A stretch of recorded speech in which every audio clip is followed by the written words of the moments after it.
Good morning, guys. I am a new Converge ICT subscriber since February 23, 2023, and I created this video to share how unreliable Converge is as an internet service provider. I had been having an intermittent internet connection since they installed it last February 23, 2023. Please focus on the upper right corner of the screen where the white arrow with a blue background is pointed. As you know, that's where the internet connection indicator is. As you see at the 38-second mark, the internet got disconnected and automatically switched to the cellular data connection. It keeps happening every other minute or so. I'll show you how long it usually takes to get connected, and including the total minutes connected and the total minutes with no connection within this 11-minute video. So the Wi-Fi went back at 1 minute and 1.4 second mark, but it did not get service until 1 minute and 1.7 second mark. That's 3 milliseconds just to connect, and 23.7 seconds with no internet connection. May not be a big deal for now, but see what will happen next. So as you see, we are currently connected to the internet. Now let's see how many seconds or minutes it will stay connected to the internet. See the upper right part of the screen, which is the internet connection indicator. Internet got disconnected again at 1 minute and 49.9 second mark. So that gives us 48.2 seconds time connected. The time it was disconnected was half the time it was connected. See, that's how ridiculous this service provider is. Now let's check. The phone got connected again at 2 minute and 13.2 second mark, but it did not get internet service. So the phone stayed on a cellular data connection. By the way, as you see, I masked 90% of the screen for privacy and for security purposes, as there are applications and data that are personal and work related that I am not allowed and I'm not willing to show in public. Anyhow, this video is not for entertainment purposes. Rather, this is to share unpleasant service experience with Converge ICT. So I'm sorry if I bore some of you guys, but thank you so much for understanding. So continuing on our observation, the Wi-Fi got disconnected again at 3 minute and 6.8 second mark. So that gives us 0 minutes and 0 seconds time connected, because technically the phone only got connected to the Wi-Fi, but it did not get an internet service. So just a little background, and as I had mentioned earlier, we had been having this intermittent internet connection issue since it was installed. So I raised it to the technician who installed the router and the internet box. He told me then that we have to wait for the service to completely sync to the network. So I said, okay. And then we waited. And then 2 weeks had passed. It is still the same issue every day, getting disconnected every other minute or so within the hour, every hour of every day. Can you imagine that? I even had to spend 3 or 4 days in a week in my parents' house just to work whenever I have important meetings that I cannot miss. That's 23 kilometers drive back and forth. That's an extra 40 minutes to 1 hour depending on the traffic, road conditions, and weather conditions. How convenient is that?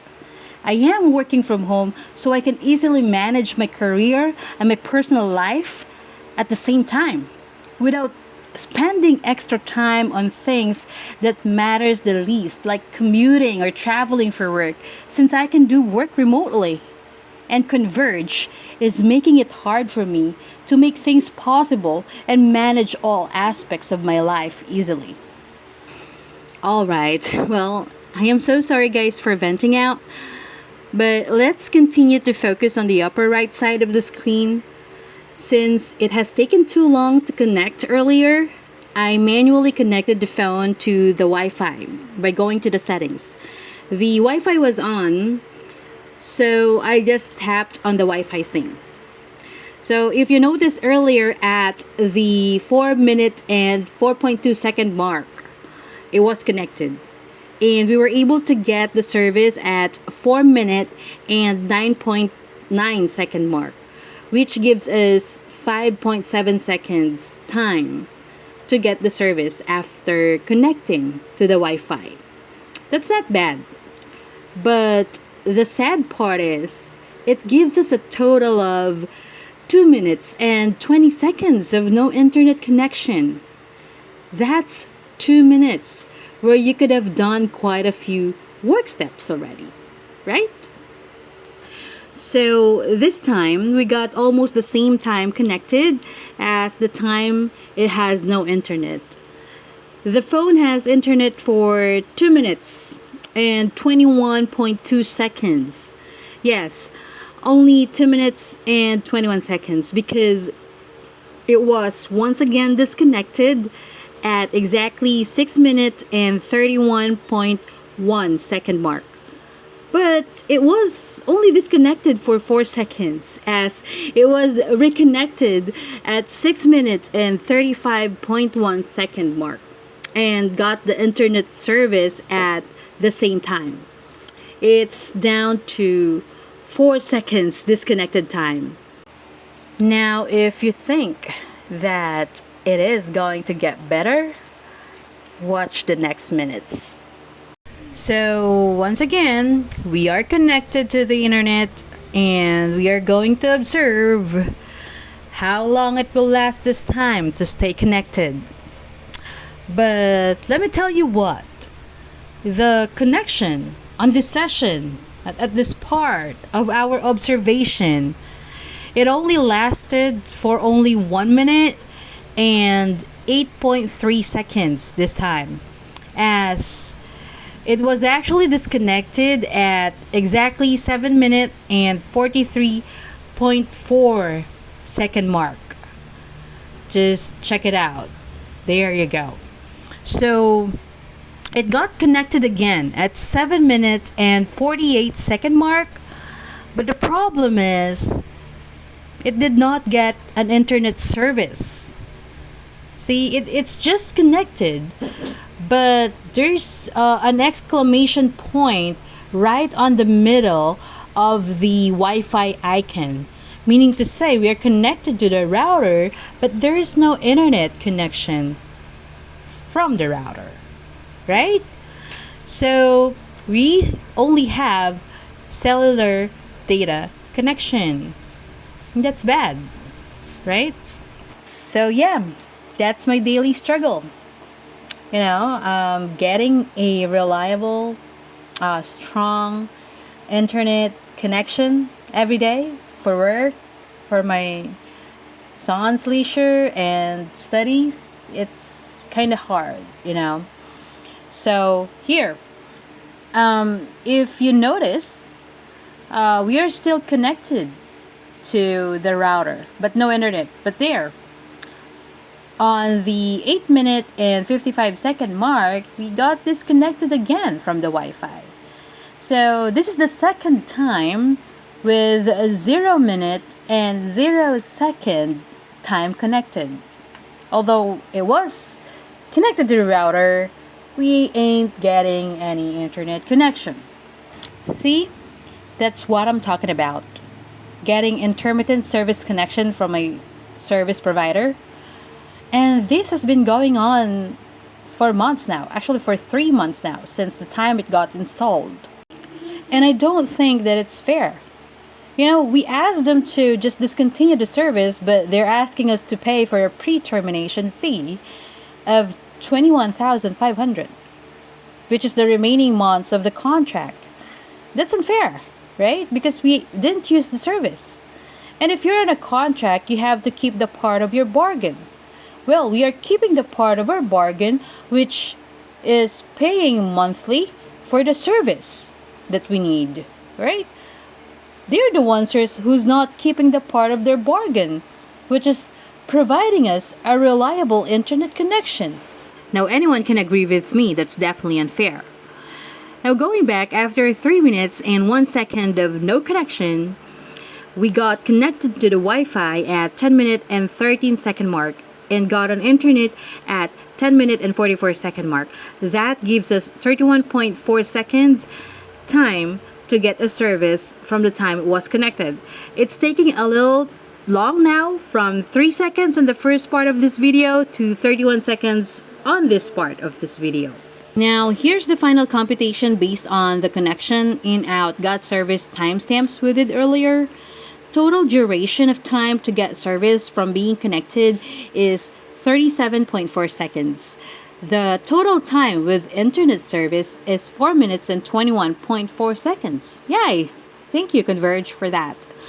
But the total time of no internet connection, or the time that my phone is on cellular data, is 5 minutes and 48.7 seconds.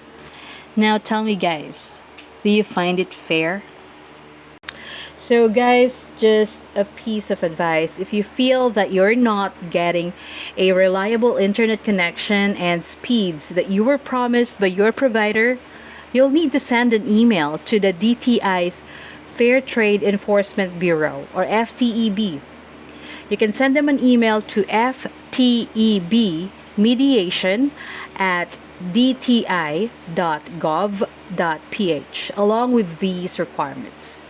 First, the complete name, address, and contact number of the complainant and respondent. Second is the narration of facts. Of course, what happened? What are you complaining about? Third is your demand. So, what would you like to happen to get it resolved? Fourth is scan and attach any proof of transaction and any government ID of the complainant. So for proof of transaction, guys, example is a payment receipt if it's billing related. If it's internet or technical related, you may send a copy of the service ticket or request ticket that your provider may have sent to your email. You may also send a copy of the speed test, tracer, and ping test screenshot that you may have sent to your provider. Then send a copy or include that on the attachment that you're going to send to DTI. And lastly, you may also want to send them a copy of your email thread if you have an email thread or a conversation with the service desk or with their IT. That's it, guys. I hope this helps. Ciao!